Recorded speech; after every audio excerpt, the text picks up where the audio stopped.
Hi, welcome to this video tutorial on the psychological lines and also the automatic support and resistance lines that are available in TUCP charting software. To find these, come over to the settings, and then it's the last one in the menu. I'm just going to scroll this to the top so you can see most of the options. We'll scroll a bit further in just a moment.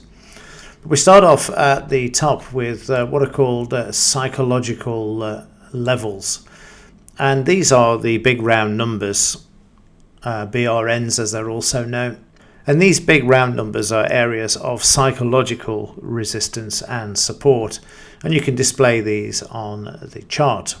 Now the only downside to this is that because of the volatility in Bitcoin futures and in Bitcoin in general, it does create a lot of lines on the chart. So if I just take this option here, I've just selected show as lines, and it's going to show these as the major big round numbers, and then increments of 50 it will put a few lines on the chart. So I'm just going to make it a bit less bold, change this to 1, and then I'm going to left click on apply, and you'll see these appear on the chart.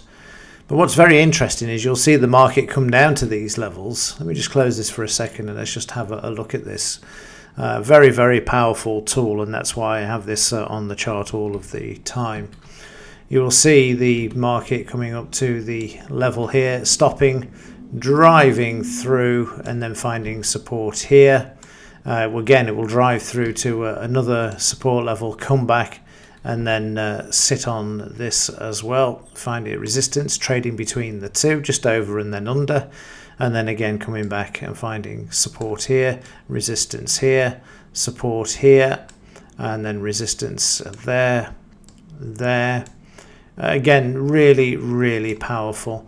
And even this morning you see the market trading up to here as well, coming back here, driving through this area here right up to this level. So a very, very powerful tool indeed. So I would always recommend keeping these on. And again, you can see how the market's just come down to this level and it's now bouncing and trying to move back to the upside. And of course we know that this is a resistance area here, psychological one that is, for the market to get through.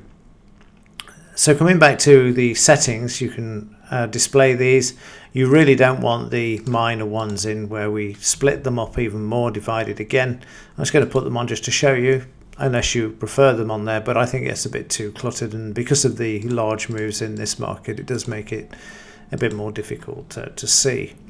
Now you can change these down to grey lines if you want to. You can change the colour just to make them a bit more subtle, but an easier way of doing that is to remove the show as lines, and then again left click on apply, and you'll see them switch to grey. So it depends if you want them as lines or as sort of a gradient type of line. So the choice is yours there. The second option in here, let me just turn those off for a minute while I show you this one. There we go. So the first thing we looked at is the psychological lines. The second is the sort of support and resistance that's left behind by the prices. And we can see these on the charts here, and if we move over to the right, you'll see we've got the same up here. Now the software has the option to actually show these areas automatically. You choose how many bars you want to go back, and then you just click apply, and you will see these lines automatically drawn in there. You can see we've got this resistance here, we've got support down here, there, and then down there as well. So you can have those drawn in if you want to. Again, I prefer not to have this one in. I prefer to look at the psychological lines, because I can see these anyway when prices are approaching. And I tend to use the extensions that we looked at in the markup toolbar and draw those in there, because you get the prices on there as well. So really that's all there is to it. Let me just put the psychological ones back on. I'll keep those greyed out at the moment, as that's what they were before. And then we'll make sure we save it before concluding. And that is the support and resistance settings and how to apply them, remove them, and modify them. Right, that's it for this video. As ever, thanks for watching. See you in the next one.